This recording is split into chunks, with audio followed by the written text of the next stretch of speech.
Hello guys, ഞങ്ങളിതാ കോട്ടപ്പുഴയിലേക്ക് പോകാട്ടോ.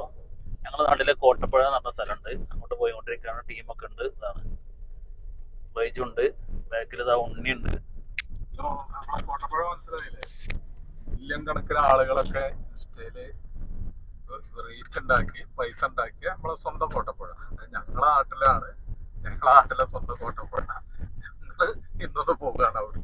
ഇന്നെല്ലാത്തിന്റെ മുന്നേ പോയിക്കണ്, പക്ഷെ ഞങ്ങള് ഈ ഒരു പരിപാടിയായിട്ട് ഇന്നാണ് ഇതാ ഞങ്ങള് പുഴന്റെ അടുത്ത് എത്തിക്കൊണ്ടിരിക്കുകയാണ്. ഇതാ ഇങ്ങനെ പോയിക്കൊണ്ടിരിക്കുകയാണ്.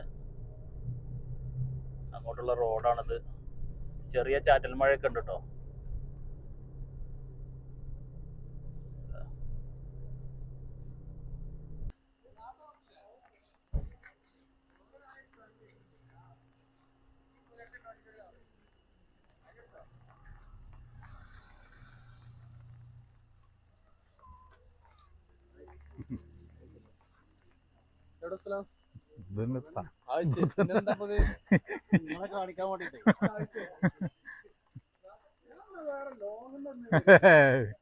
ഹലോ ഗൈസ്, ഇപ്പൊ നിങ്ങള് കണ്ടില്ലേ നമ്മളെ കെട്ടെങ്കല് ഒരു വട്ടം ഇൻസ്റ്റയില് വന്നൊരു സാധനം കൊണ്ടുള്ള മെച്ചാണ് ഈ കാണുന്നത്.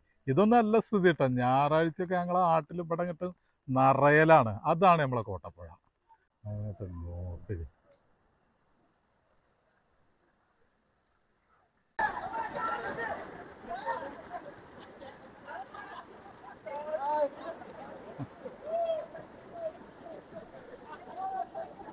ബേബിയാ, ചെക്കനെന്തേ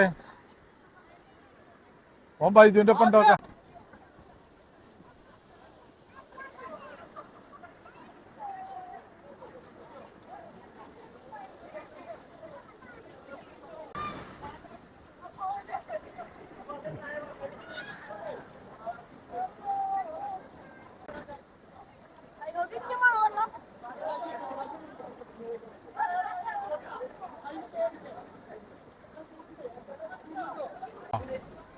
ഒരുപാട് നമുക്ക് സന്തോഷമുണ്ട്. കാരണം നമ്മളെ നാട്ടില് നമ്മളൊരു പുഴ, കോട്ടപ്പുഴ ആസ്വദിക്കാൻ ഇത്ര ആളുകൾ ഇവിടെ വന്നല്ലോ. ഇത് നമുക്കൊരു ഗവൺമെന്റിനോട് ഒരു അഭ്യർത്ഥന ഉള്ളത്, ടൂറിസം പ്ലേസ് ആക്കി മാറ്റാൻ കഴിയും. കാരണം അത്ര അധികം ആളുകളാണ് ഇവിടെ എത്തിക്കൊണ്ടിരിക്കുന്നത്. ഇന്നൊക്കൊന്നും ആളുകൾ ഇന്ന് വളരെ കമ്മിയാണ്. അതുപോലെ തന്നെ വരുന്ന ആളുകളോടും നമുക്ക് ശ്രദ്ധ ഉള്ളത്, കോട്ടപ്പുഴക്കൊരു പ്രത്യേകത ഉണ്ട്. മലയിൽ മഴ പെയ്താൽ, ഇവിടെ മഴ പെയ്യണമെന്നില്ല, മലയിൽ മഴ പെയ്താൽ തന്നെ വെള്ളം കൂടും. അപ്പോൾ വലിയ ആളുകൾക്കൊക്കെ രക്ഷപ്പെടാൻ കഴിയും, കുട്ടികൾക്ക് അത്രത്തോളം സേഫായിട്ട് രക്ഷപ്പെടാൻ കഴിയില്ല. അപ്പോൾ ഇങ്ങനത്തുള്ള കാര്യങ്ങളും കൂടി ഒന്ന് ശ്രദ്ധിക്കാനുണ്ട്.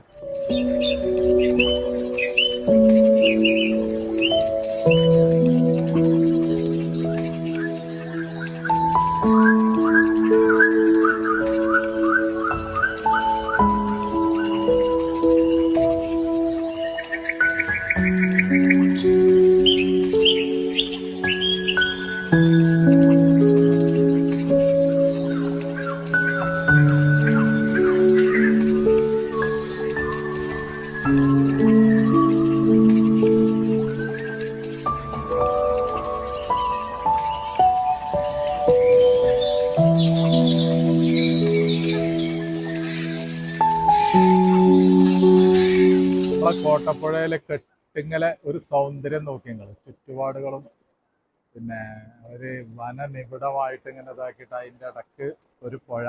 പക്ഷെ നമ്മളെ പുഴേൻ്റെ ഒരു പ്രശ്നം ഞാൻ നേരത്തെ പറഞ്ഞല്ലോ. ഇപ്പം നമ്മളെ ബൈജു ഒരാളെ അപ്പുറത്തേക്ക് പോയി, ഒരു സ്ത്രീയാണ്, അതിനങ്ങോട്ട് ഇത് നല്ല ഒഴുക്കുള്ള വെള്ളമാണ്. അവിടെ ഒഴുക്കുന്ന ഇങ്ങോട്ട് കഴിച്ചിലാക്കിയിരിക്കുകയാണ്. ഇവിടെ പാറക്കടിക്കും തല. അത് നിങ്ങൾ ശ്രദ്ധിക്കണം. അതായത് ഇങ്ങോട്ട് വരണ്ടാന്നോ ഇവിടെ ആസ്വദിക്കണ്ടെന്നോ ഒന്നും പറയണില്ല, പക്ഷെ ശ്രദ്ധ വേണം.